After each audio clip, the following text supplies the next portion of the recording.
जिसने परशुराम की तपस्या भंग करने का दुस्साहस किया। मैं आपकी तपस्या भंग नहीं करना चाहता था आदरणीय। मैं तो केवल इस शिवलिंग की रक्षा कर रहा था जिसके सामने बैठकर आप तप कर रहे हैं। शिवलिंग पर बाणों से प्रहार करते हो, क्या तुम्हें इतना भी ज्ञान नहीं? शिव सर्वश्रेष्ठ है, उनसे ऊपर कोई नहीं, किसी भी सर्वश्रेष्ठ धनुर्धारी का बाण भी नहीं। महाप्रभु, ये शिवलिंग तो केवल मिट्टी की बनी आकृति मात्र है। श्रेष्ठ शिव नहीं, ये तो उसके साधक की आराधना है जो शिव को शिवत्व की शक्ति देती है। फिर भी यदि अनजाने में भूल हुई हो तो मैं क्षमा चाहता हूँ। वाचाल हो परंतु तर्क का ज्ञान रखते हो, ब्राह्मण हो।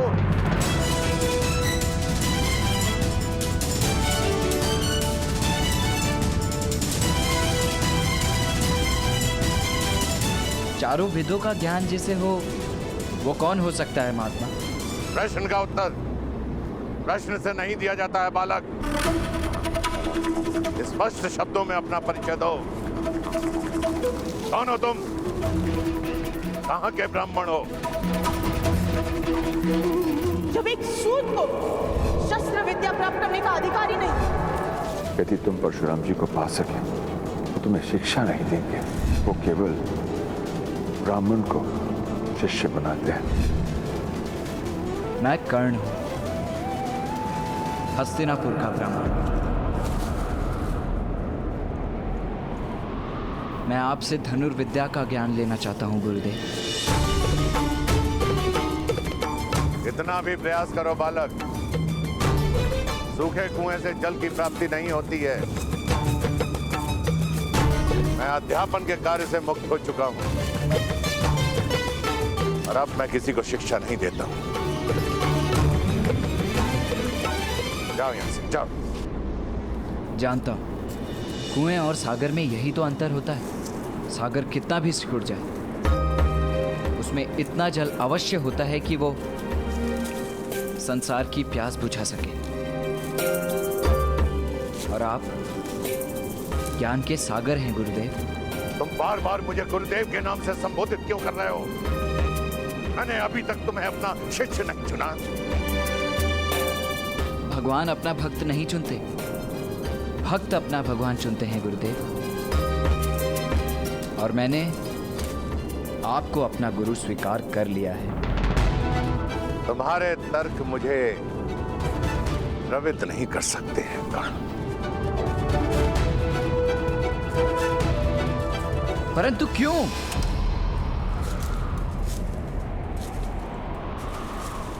याचक को याचना से पहले ज्ञात होना चाहिए कि वो किसके समक्ष याचना कर रहा है। अब मैं एक साधनार्थ ब्राह्मण हूं जिसके पास देने के लिए कुछ भी नहीं है। जब शस्त्र उठाने थे उठा चुका। शस्त्र शास्त्र की विद्या जिसे देनी थी दे चुका। अब ना मुझ में किसी को सिखाने का धैर्य है और ना मुझसे किसी को सीखने की पात्रता। पात्रता तो केवल परीक्षा से सिद्ध होती है ना गुरुदेव। मुझे एक अवसर दीजिए, यदि मैं योग्य सिद्ध हुआ तो कदाचित आपको भी सिखाने का मन हो जाए। बाणों का छोटा सा माया जाल रचकर, कुछ तर्क देकर तुम्हें लगता है कि तुम मेरा शिष्य बनने योग्य हो? नहीं गुरुदेव, मैं ये नहीं कह रहा कि मैं योग्य हूं, किंतु आपसे एक निवेदन है। मुझे एक अवसर तो दीजिए अपनी योग्यता और अयोग्यता प्रकट करने के लिए।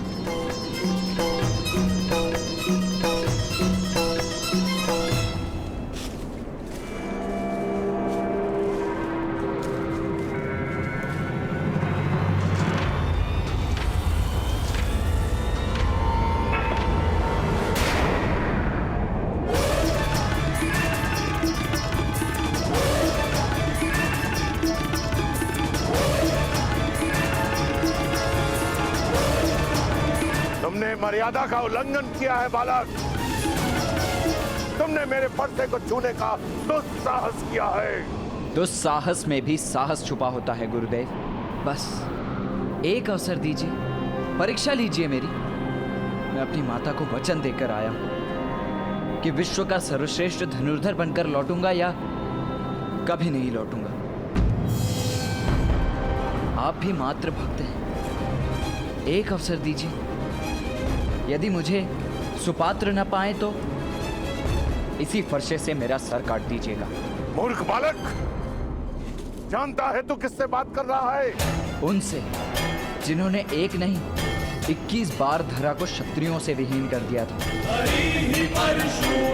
उनसे जिन्होंने अपने पिता के वचन पर अपनी माता का सर काट दिया था। उनसे जो मुझे योग्य न पाकर एक क्षण का भी विचार नहीं करेंगे मेरा सर काटने में।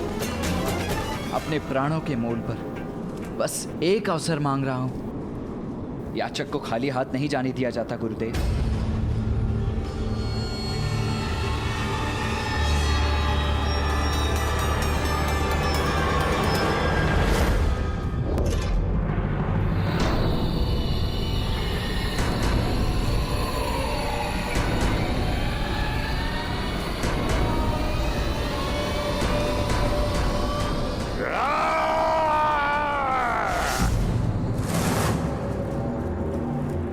तुम्हें मृत्यु का भय नहीं है, ठीक है। मैं तुम्हें सुपात्र सिद्ध होने का एक अवसर अवश्य प्रदान करूंगा। धन्यवाद गुरुदेव। अभी मैंने तुम्हें उठने के लिए नहीं कहा। दीक्षा करो जब तक मैं लौट कर नहीं आ जाता।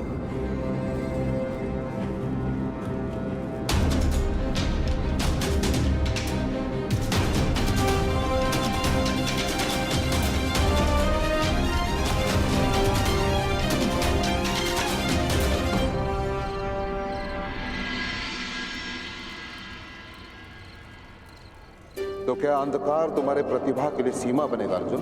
तुम्हारा अगला पाठ तभी शुरू होगा जब तुम उड़ती हुई मक्खी को भेद दोगे, वो भी अंधकार में।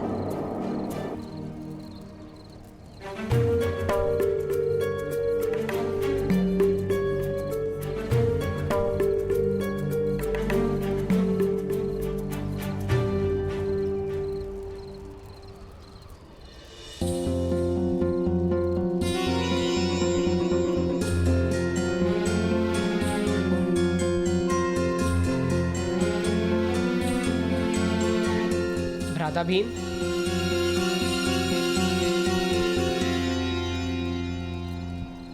भ्राता भीम, आप अंधेरे में भोजन कैसे कर लेते हैं? भोजन के लिए आंखों की आवश्यकता ही क्या है अर्जुन? भोजन कहीं भी हो, मेरी घ्राणेंद्रियां उस सुगंध को पा ही लेती है। और एक बार खाना हाथ में आ गया तो भीम के मुख के अतिरिक्त और कहाँ जाएगा? लक्ष्य का संबंध मनुष्य की इच्छा और अभ्यास से ही होता है। यदि इच्छा प्रबल हो और अभ्यास सघन हो तो लक्ष्य स्वयं सामने आ जाता है। मैं आपकी बात का तात्पर्य समझ गया गुरुदेव। अब अर्जुन अंधकार में भी उड़ती मक्खी पर लक्ष्य साध कर दिखाएगा।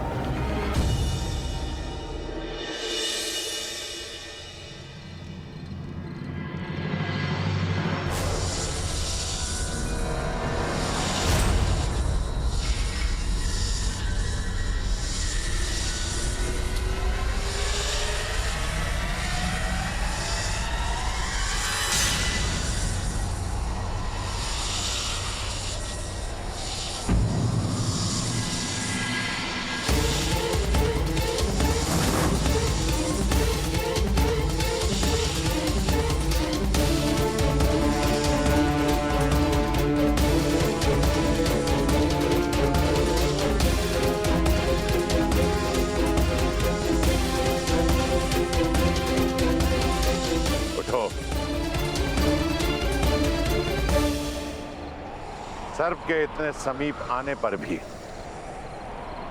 तुम हिले नहीं। मेरे लिए सर्प का भय नहीं, गुरु का आदेश अधिक महत्व रखता है। मेरे गुरु का आदेश था जिसे मैं किसी भी मूल्य पर टाल नहीं सकता था। अच्छा, इतनी बड़ी बात। यदि इस जीवन में अवसर मिला तो इसे सिद्ध भी करके दिखा दूंगा गुरुदेव। ठीक है, मैं तुम्हें 3 कार्य सौंपता हूं। यदि तुम उन कार्यों में सफल हुए तो मैं तुम्हें अपना शिष्य बनाने के बारे में अवश्य विचार करूंगा। आदेश करे गुरुदेव। यहां पास में ही एक जल स्रोत है, जहां से मैं अपने लिए संध्या के लिए जल लेकर आता हूं।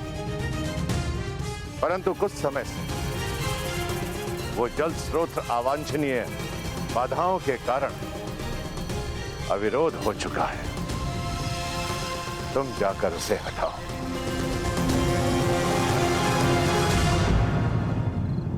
अर्थात यदि एक बार सुनकर समझने की क्षमता नहीं है तो श्रेष्ठ धनुर्धर बनने का प्रयास करके तुम अपना और मेरा दोनों का समय नष्ट कर रहे हो बालक। आदेश का पालन होगा गुरुदेव। 3 बातों का स्मरण रखना। कई बार कुछ नकारात्मक शक्तियां मेरे तप में भंग डालने का प्रयास करती है, तब तक जब तक कि मैं उन्हें समाप्त नहीं कर देता। दूसरी बात, जल स्रोत का अविरोध हटाने के लिए तुम धनुर्विद्या का उपयोग नहीं करोगे। तीसरी और अंतिम बात, सूर्यास्त तक जल स्रोत का अविरोध हटाने में यदि तुम असमर्थ रहे तो घर लौट जाना। ब्रह्म हत्या का पाप मैं अपने सर नहीं लेना चाहूंगा।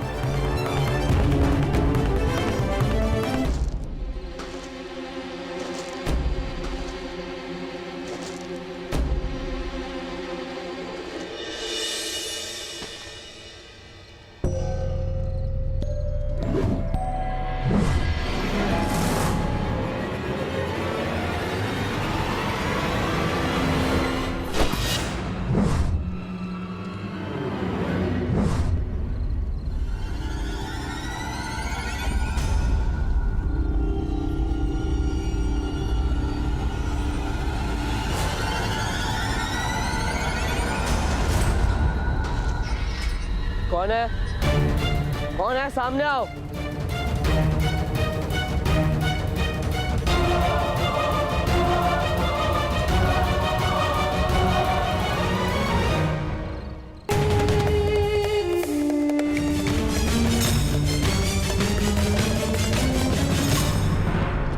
ठहरो।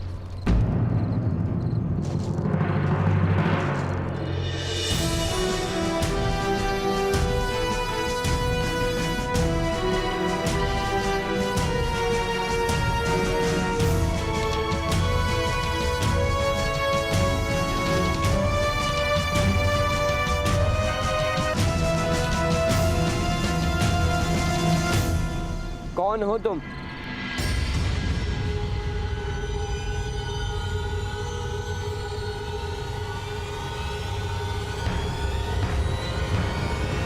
परिचय दो अपना। मैं एकलव्य हूँ।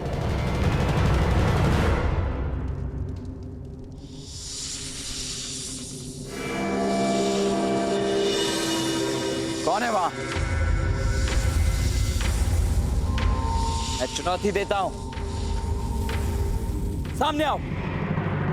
मैं तुम्हें युद्ध की चुनौती देता हूं।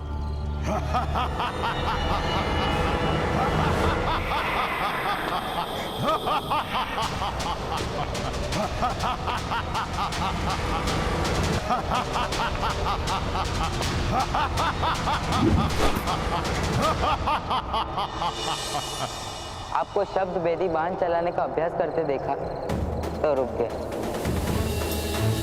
कठिन कार्य है, समय लगता है, परंतु सीख जाओगे जैसे मैं सीख गया। असफलता से भयभीत मत होना। तुम शब्द भेदी बाण चलाना जानते हो? किसने सिखाया तुम्हें? किसी ने नहीं, स्वयं अभ्यास से सीखा है, गुरु की प्रेरणा से सीखा है। अपने गुरु के विषय में बताओ।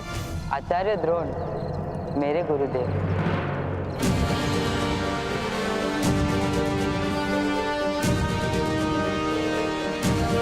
असत्य।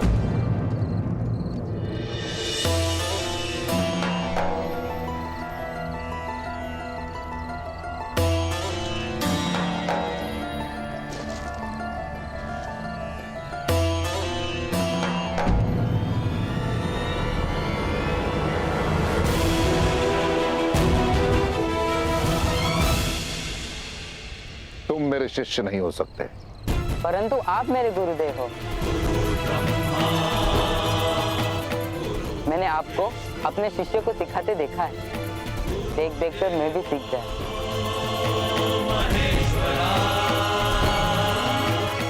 मैंने आपको देखा और अभ्यास किया आपकी मूर्ति के समक्ष। आप मेरे मानद गुरु हैं आचार्य। मुझे विश्वास नहीं होता। अपनी बात सिद्ध करो।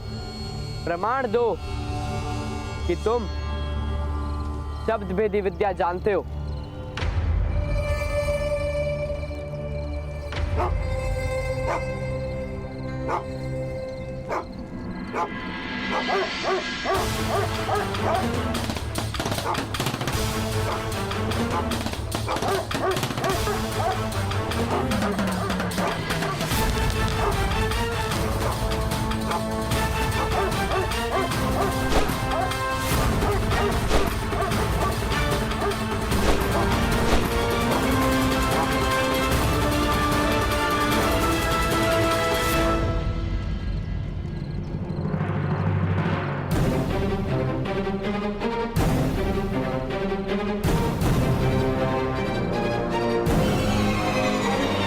प्रमाण मिल गया राजपुत्र। अद्भुत। तुम्हारी जितनी प्रशंसा की जाए उतनी कम है। प्रशंसा शिष्य की नहीं आचार्य की जाती है गुरुदेव। आपकी श्रद्धा की धनुर्विद्या सद गई। सब आपके चरणों का प्रताप है।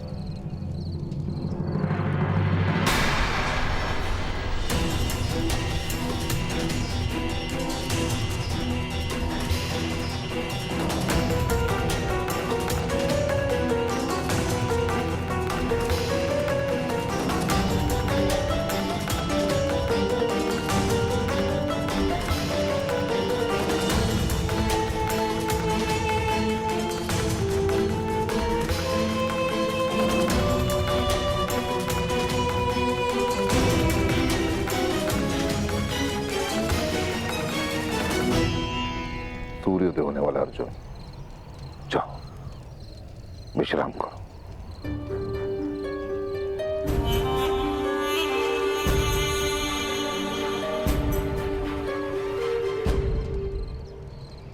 बालक, क्या मुझे देखकर तुम्हें भय लग रहा है?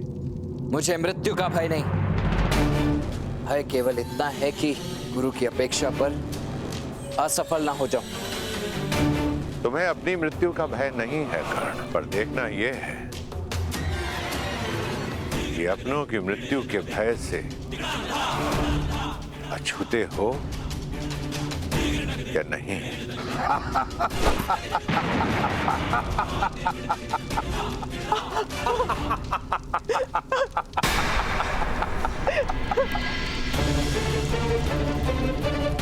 माता, अब क्या करोगे कर्ण? माता! करो, प्रहार करो। क्यों रुक गए हो? अब केवल तुम्हारे पास एक ही मार्ग है। वापस लौट जाओ वापस। इसी में तुम्हारी माता सुरक्षित रहेगी। अब निर्णय तुम्हारे हाथों में है। माता के वचन को अगर पूरा करने निकले तो कहीं माता को ही ना खो देना, और अगर वचन पूरा कर भी लिए तो उसका क्या लाभ? जाओ, निकल जाओ यहां से।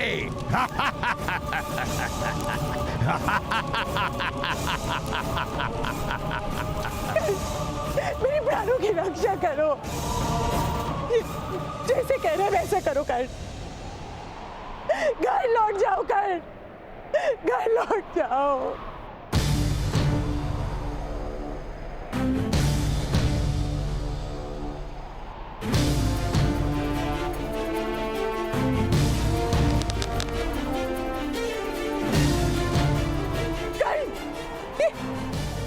क्या कर रहे हो तुम?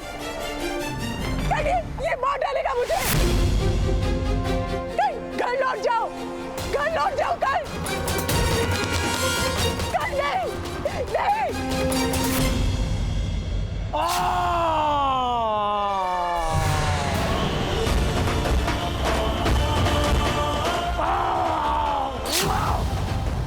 अपनी माया से तुमने मेरी माता का रूप तो रच डाला था ना, किंतु मेरी माता के व्यक्तित्व को नहीं रच पाए।